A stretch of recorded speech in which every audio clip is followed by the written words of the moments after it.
Hi everyone. Today we're going to be talking about the basics principles of communication. We're going to kind of go over what communication means, what we're going to be talking about this semester, and kind of get some of the basics down. All right, so let's start by talking about the definition of interpersonal communication. When we're talking about interpersonal communication, which is right there in blue, we're talking about interactive, face-to-face, or mediated communication with two or more people. Mediated communication meaning there's some kind of technology in between you and the person that you're talking to. So texting, talking over Zoom, something like that would be mediated communication. But as long as there's two or more people, we're going to consider that interpersonal communication, you speaking with somebody else. Now, there is a difference between content and relational dimensions of communication. So when we say the content dimension of a message that you're sending, we're talking about the what that is being communicated. What exactly are you saying? Are you saying, let's eat lunch, I'm hungry? Like, that's a very specific message that you're getting across. Or are we looking at the relational dimension of a message, which describes the feelings that are associated with it? So for example, if you were, hangry because it had been a while since you had eaten, the relational dimension there might be, can we eat lunch? Right? There's a lot more nonverbal that's happening with the relational dimension. So who you're talking to, what the situation is, what environment you're in, that's all going to play into the relational dimension, while the actual words being said is the content dimension.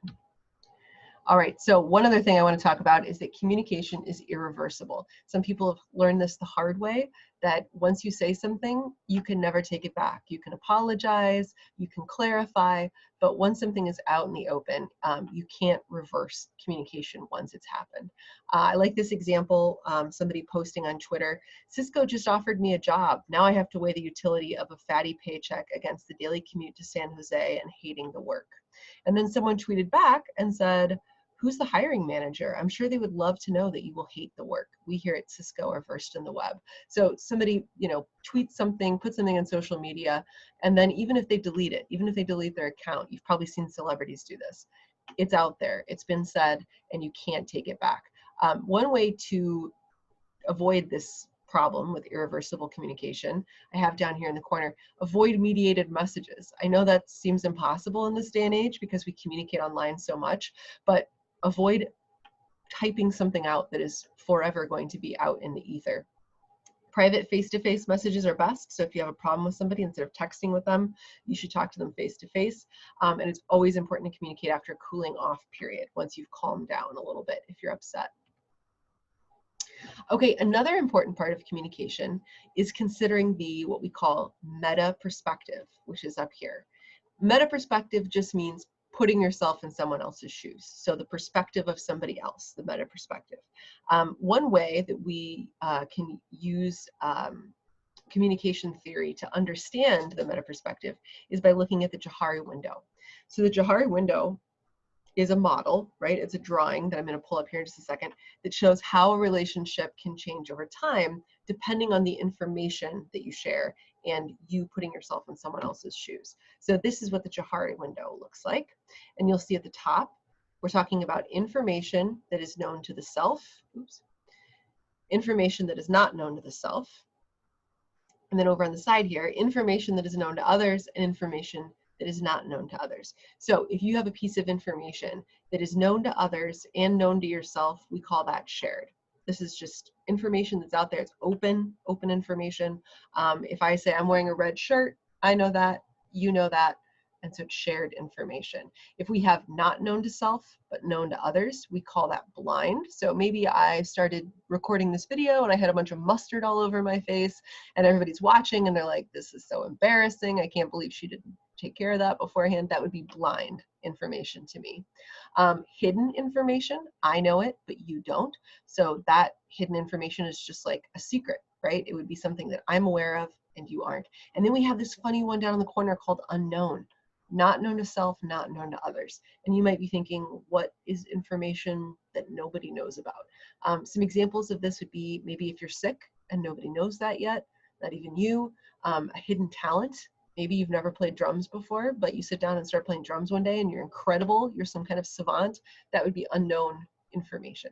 So the Johari window, again, is just a way for us to kind of break down information into one of these 4 categories, and then use the meta perspective to kind of put ourselves in other people's shoes to kind of try to understand their perspective.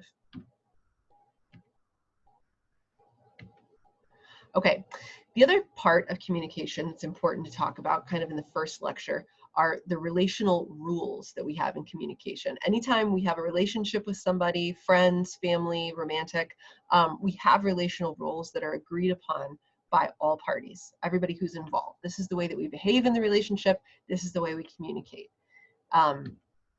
Can you think of examples of relational rules in a family relationship? I know that in the last couple months, some of you may have been spending a lot more time with your families than you usually would. So it could be that you're starting to recognize rules that have developed for all of you communicating with each other. Maybe you text your mom, but you don't text with your dad. That's just one of those things that is an unspoken relational rule of how you interact with them, right? That would be one example. I also said, think about in a romantic relationship. Think of a romantic relationship you've had, if you've had any relational rules that differed from other romantic relationships. Same thing is true in a workplace. Sometimes your coworkers or your boss will tell you explicitly what the rules are, and sometimes they're just sort of unspoken. Okay, aggressive and passive communication. I like talking about this in class. I wish that I could be with you all right now while talking about this, but people tend to place themselves in one of these 2 categories. They'll say, oh, I'm a passive communicator. I have so much trouble speaking up for myself.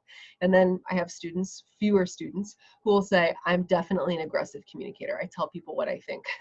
So there are definitely these 2 kinds of communication styles. So aggressive communicators, the dominant person's feelings are aired, right? They put their feelings out there, and the passive person is silenced.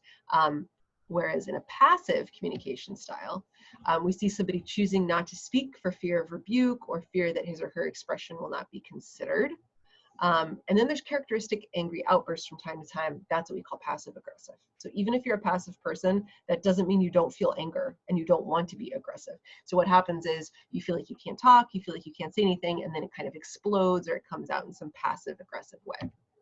What we want to strive for, whether you're aggressive or passive, is assertive communication. This is the most successful communication style that you can use when you're communicating with people. Guidelines for this: don't be silent. State your rights, beliefs, feelings. Make sure that you are communicating your needs, right? Repeat the statement, anything that was just said, with increasing firmness, but without escalation. This reminds me of my son's preschool, because they're teaching the 3- and 4-year-olds that when you want something, you say, please give me that toy, right? You repeat the statement with increasing firmness. I was like, oh, that's totally from my communication lecture. Use I language. So instead of you saying, you never do what I want to do, you never listen to me, always make it I. That doesn't mean it's your fault. It means you're saying, I get upset when you're not listening. I feel like you aren't listening to me, right? So you're making it about you as well. Describe unacceptable behavior. Please let me finish what I need to say, right? Please don't get upset while you're speaking. Things like that. Tell them what's unacceptable. And then lastly, express what you want. Make sure that you're very clear in your needs and desires. Okay, that's all I have for you for that one. Please let me know if you have any questions.